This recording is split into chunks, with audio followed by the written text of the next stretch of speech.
Hi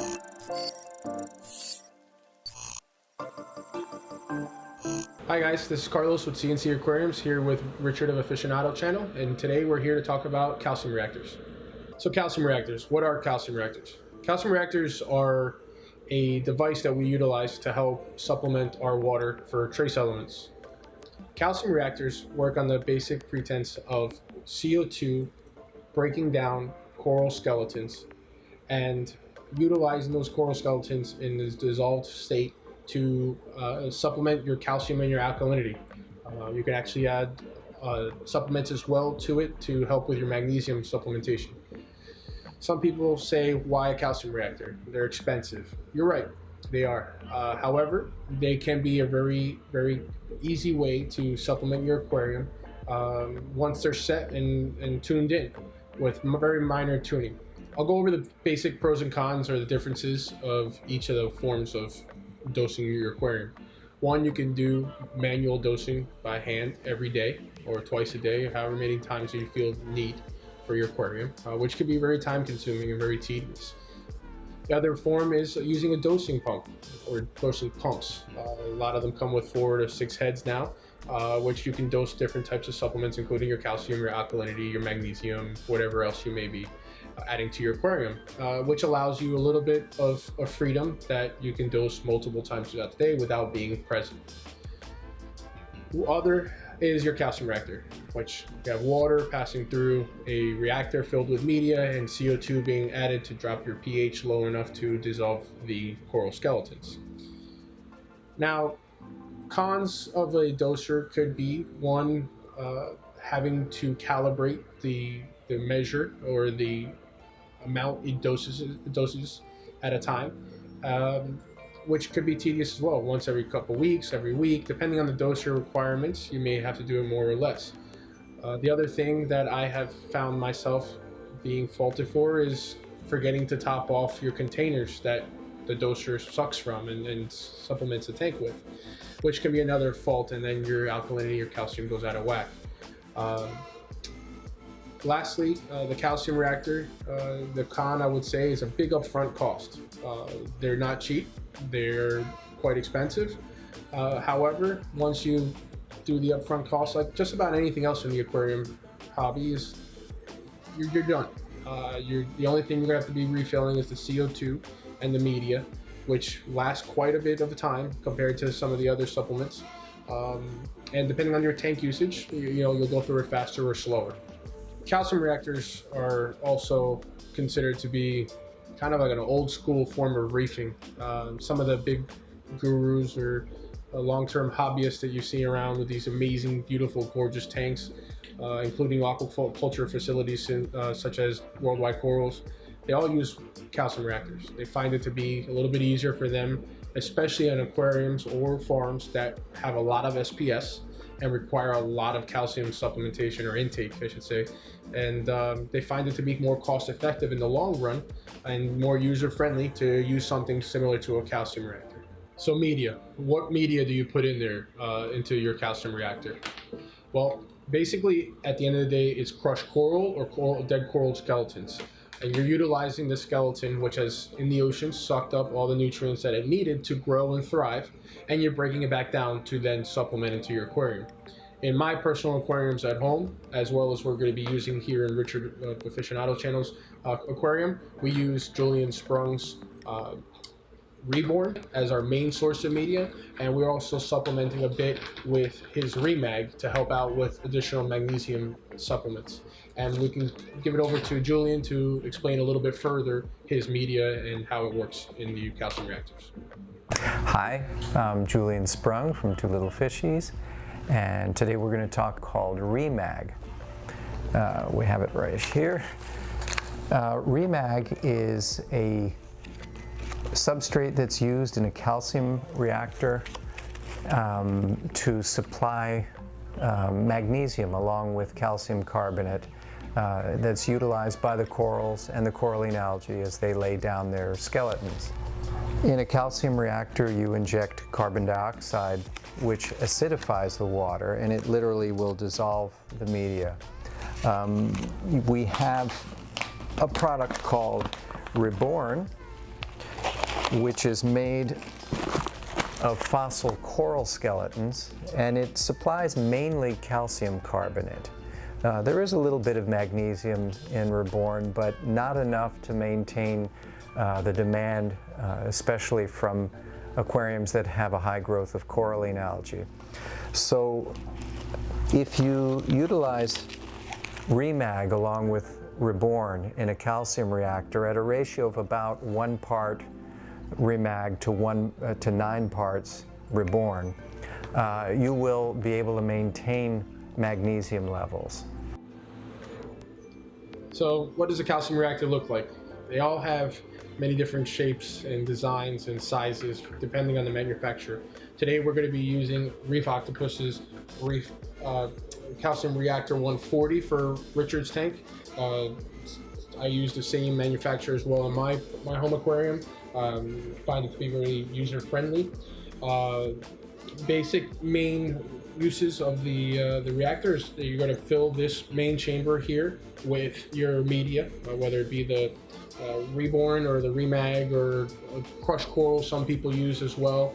I just find it to be the Reborn a little bit cleaner, a little bit beefier in terms of breaking down. But this is just the main component. You have a few other components that we're going to be utilizing. One is that the component on the reactor here is a circulation pump that circulates through the reactor on a constant recirculation that's being fed by Richard's main supply pump for the return pump, I should say. We have it previously plumbed out so that we can feed it directly from that and not having to utilize any additional submersible pumps or anything of that nature. But you feel free, you can use a MaxiJet or Rio, whatever it may be, to just feed a very small amount because they don't need a lot of water to go through them. We're going to be recirculating there. On the top here, this is nice, and it has a spot for a pH probe, so you can regulate the pH that's inside the reactor, knowing what it is, so that you know you're not dissolving too much media or not enough media, and helps you regulate it. So there's a few different ways to control the reactor. Secondly, it's got a bubble counter, so you can see how much CO2 that's coming through to the reactor. That is then in turn changing your pH inside the reactor, which from what we found is 6.5 to 6.7 is the ideal range to break down the media, not too fast, not too slow. So that's going to be all recirculating there. And we're going to be fed by a CO2 canister, similar to what you would see in a restaurant or paintball store or a few different places. You can get these filled at a local firehouse supply that deals with, you know, oxygen tanks and CO2 tanks, stuff like that. So one of the major components of the calcium reactor is your regulator. The regulator attaches to your CO2 bottle and regulates the amount of CO2 coming out of the bottle to your calcium reactor. There's a lot of regulators out on the market, a wide variety of pricing. This is one that I would also recommend not going too cheap on, because it's a very important part of your system. Now for this one here, we went with the Aquamax regulator. It's got a built-in solenoid, electronic solenoid, which is nice because when you hook it up to something like your Apex or a pH controller from Milwaukee or something of that nature, you can plug this right into the controller, and when the pH monitor notices that there's out of the range, it can shut the CO2 right off, and then now we don't have to worry about a influx of calcium and alkalinity into the tank. This one here has got a dual gauge. One of the gauges is allowing you to know what the pressure is inside the CO2 bottle, basically how much CO2 you have left, and the other one is the pressure coming out of the CO2 container into the regulator going towards your reactor. And then we have a nice little adjustment here that you can adjust the amount of CO2 coming in and out, or should I say more going out than anything. So definitely make sure you research your regulator and get a good one that you like. Some also have an extra bubble counter built in, so you can have a bubble counter in the regulator as well as your reactor, or if your reactor doesn't have one, then you have a built-in bubble counter. So there's a lot of different ones that can fit your different needs and your different systems, so definitely look into those as well. But now is how do we control what the reactor is outputting? The two major controls of your calcium reactor are going to be, one, your CO2 bubble count. That's why we have a bubble counter built into the reactor. Okay, that's going to change the pH levels in your reactor to break down the media faster or slower, depending on your tank. Secondly is the effluent, which is the supply water coming out of your calcium reactor. That's what's actually feeding the tank with your calcium, your alkalinity, your magnesium, and any other trace elements that might be in these skeletons. There are many different schools of thought of the parameters, or the ranges of how many bubbles per second, or bubbles per minute, or drops per minute for your effluent. That's really going to be determined by your aquarium and the usage of those trace elements from your corals. Obviously, we're expecting that our corals are going to continue to grow and strive, so we may have to adjust it as that demand for those corals increases over time. So it's not a complete set it and forget it, but overall it's a stable form of dosing your aquarium. So those two main things will keep that stability going, is going to be your CO2 count as well as your effluent rate coming into your aquarium. Again, both are very slow, not very fast flow rates on either one of them, but you definitely want to test your water to see how your tank is responding to those rates and then adjust accordingly.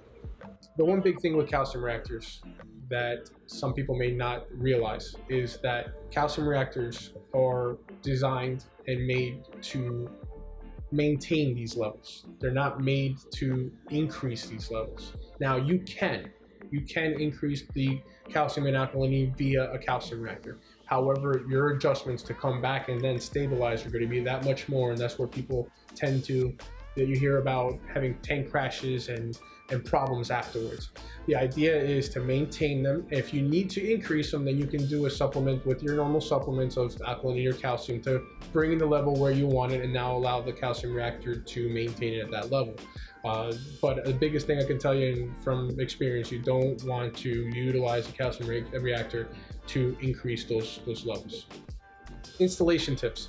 Installation on these reactors are pretty simple. Most of them are all with RO tubing and John Guest fittings, so there's very little room to worry about. However, I would, as much as these manufacturers do send out quality products, I would just confirm that everything's nice and tight. Any fittings that have or require Teflon, maybe take them off and put a little bit more Teflon so you can secure and make sure that there's no leakage. O-rings. All of them have O-rings. The O-rings can fail. Keep them up, cleaned up. Make sure they're not brittle. Make sure they're seated right so that when you close it, it's sealed. Other than that, make sure you have some check valves on your CO2 affluent feeding the reactor, so that way you don't have any backflow or anything of that nature. Just double check everything. You don't leave anything to anybody else's hands, because it's ultimately your tank and your investment. One last suggestion I have in terms of calcium reactors. Obviously, they can be a big investment, but like anything else in this hobby, everything is a big investment. And our corals and our fish are the biggest investment, and this is why we're doing this. So when you're budgeting, or you're trying to design your tank and you're thinking about a calcium reactor, the one thing I can definitely assure you that I would recommend 100% is to include something like a pH controller as your investment. If you have an Apex or some other form of controller, they have an awesome little, like for example, Apex has a PM1 module where you can add additional pH probe, and it gives you a backup to the fact that you have your pH set in your reactor to a certain range, and if it gets out of that range, it either shuts it off or turns it back on, and you just have that nice mental ease or backup that your tank's not going to crash from something silly like a little bit too much CO2 or something of that nature. So definitely look into having a controller in terms of a pH controller dedicated just for the reactor, or if you have something like an Apex, and get yourself a PM1 module and utilize that awesome tool that you have to regulate this and make your life that much easier. When tuning in the calcium reactor, the biggest thing I would tell you is that obviously everybody's got their recommending dosage or rates. Whatever those are that you feel comfortable in starting with, I would say do like 50% or maybe 75% of whatever they're saying, just so that you give yourself a little bit of a buffer. It's easier to increase than it is to decrease your alkalinity or your calcium or anything of that nature. You don't have to go do emergency water changes. So start off slow, test, and test, and then you can increase it as little as your tank is demanding. Again, this is not to increase your levels, but it's just to keep up with the demand. So if you test every day for the first few weeks, you'll be able to really tune it in real pretty quickly. And then after that, it's let it ride and test every couple days or once a week, however you start to see that you need. Again, tanks with heavy SPS growth and demand are going to have higher calcium and alkalinity demand, so you may need to adjust a little bit more than somebody else that's doing just LPS or a mixed reef or something of that nature. So just keep in mind that this is an important part of it, and start off slow and you can catch up a lot easier that way rather than trying to backtrack. Once again, this is Carlos with CNC Aquariums and Richard of Aficionado channel. I hope you enjoyed the video. I hope it has some information for you that could help you lead to a determination of whether to go a calcium reactor or doser, and make it an easier decision for you in your design of your aquarium and its supplementation needs. Take care, and until next time.